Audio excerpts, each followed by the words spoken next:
अस्सलाम वालेकुम, मैं हूं नीलम आमिर और आप देख रहे हैं मेरा यूट्यूब चैनल नीलम आमिर ऑफिशियल। हम सब दोस्त बनाते हैं, दोस्त के बगैर दुनिया बड़ी ही फीकी है। लेकिन क्या आपको पता है कि अल्लाह भी दोस्त बनाता है और अल्लाह के दोस्तों को हम वलीउल्लाह बोलते हैं। आज की इस वीडियो में हम बात करेंगे इसी मौजू पर कि वलीउल्लाह कौन होता है। सैयद अबुल आला मौदूदी मशहूर आलिम दीन, मुफस्सिर कुरान और जमात इस्लामी के बानी थे। सैयद अबुल आला मौदूदी 20वीं सदी के वो दूसरे अजीम शख्स थे जिनकी गायबाना नमाज जनाजा खाना काबा में अदा की गई। पहला शख्स नजाशी था। सैयद अबुल आला मौदूदी से एक दफ़ा किसी ने पूछा कि आपने कभी किसी वलीउल्लाह को देखा है? सैयद मौदूदी ने जवाब दिया, हाँ, अभी 2 दिन पहले ही लाहौर स्टेशन पर देखा है। हमारी गाड़ी जैसे ही रुकी तो कुल्लियों ने धावा बोल दिया और हर किसी का सामान उठाने और उठाकर भागने लगे। लेकिन मैंने कुल्ली को देखा कि वो इत्मीनान से नमाज में मशगूल है।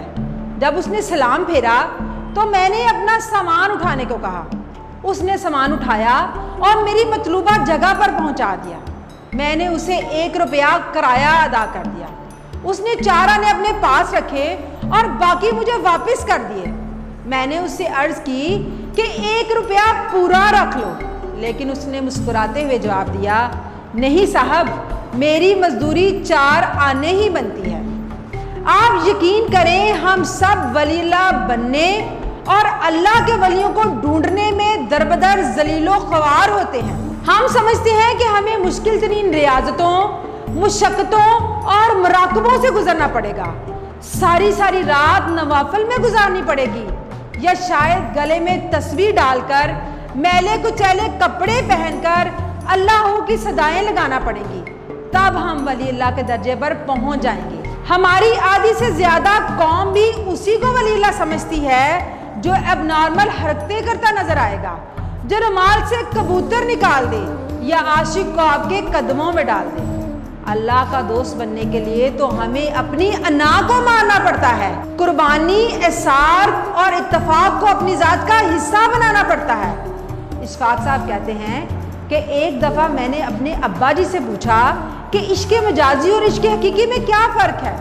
उन्होंने कुछ देर सोचा और कहने लगे, बेटा, अगर किसी एक के आगे अपनी अना को मारना है तो वो इश्क मजाजी है, और सारी दुनिया के सामने अपनी अना को मार लेना इश्क हकीकी है। जुनैद बगदादी अपने वक्त के नामी ग्रामी शाही पहलवान थे। इनके मुकाबले में एक दफ़ा इंतहाई कमज़ोर, नहीब और लागर शख्स आ गया। मैदान तमाशाइयों से भरा हुआ था। बादशाह अपने पूरे दरबारियों के साथ जुनैद बगदादी का मुकाबला देखने आ चुका था। मुकाबला शुरू होने से पहले वो कमज़ोर आदमी जुनैद बगदादी के करीब आया और कहा, देखो जुनैद, कुछ दिनों बाद मेरी बेटी की शादी है। मैं बेइंतहा गरीब और मजबूर हूँ। अगर तुम हार गए तो बादशाह मुझे अनामो इकराम से नवाजेगा, लेकिन अगर मैं हार गया तो अपनी बेटी की शादी का बंदोबस्त करना मेरे लिए इंतहाई मुश्किल हो जाएगा। मुकाबला हुआ और जुनैद बगदादी हार गए। बादशाह को अपनी आंखों पर यकीन ना आया। उसने दोबारा और फिर से 12 मुकाबला करवाया और तीनों बार जुनैद बगदादी के हिस्से में आई सिर्फ हार।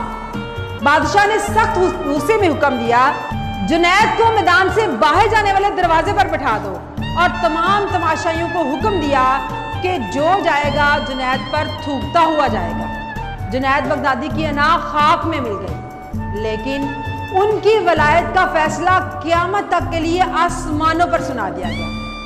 वली तो वो होता है जो लोगों की जिंदगियों में आसानियां पैदा कर दे, जो किसी को जीने की उमंग दे दे, चेहरे पर खुशियां बखेर दे। इससे बड़ा अब्दाल भला कौन होगा।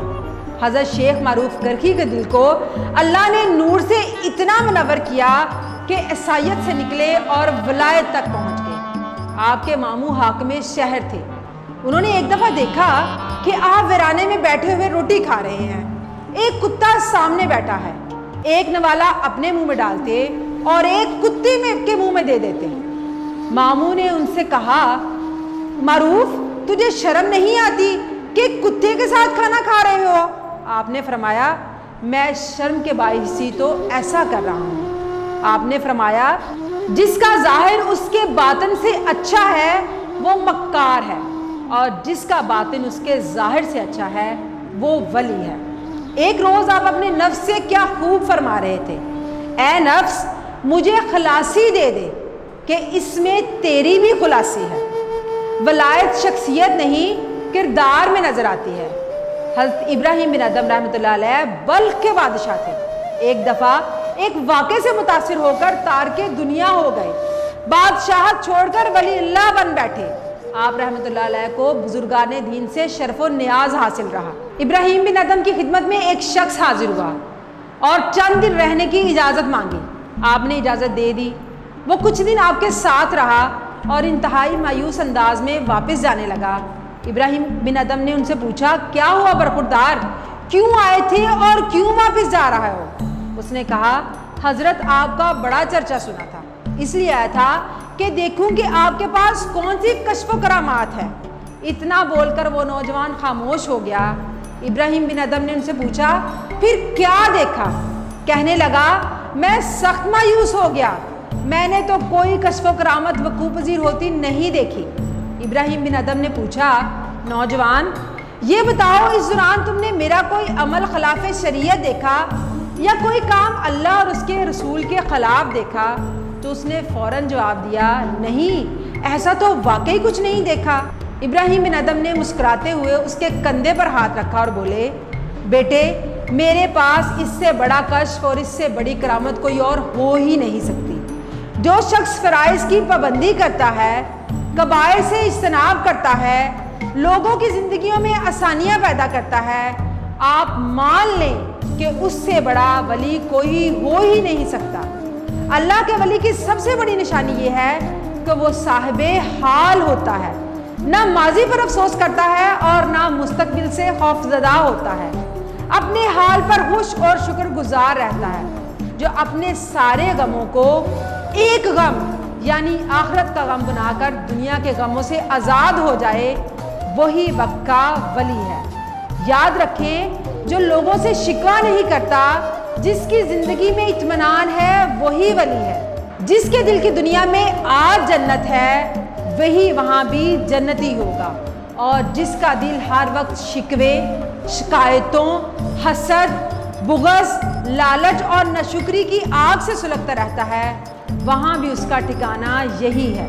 فرائض کی پابندی کیجیے، کبائر سے اجتناب کیجیے، حال پر خوش رہیے، لوگوں کی زندگیوں میں آسانی پیدا کیجیے اور وقت کا ولی بن جائیں۔ فی امان اللہ۔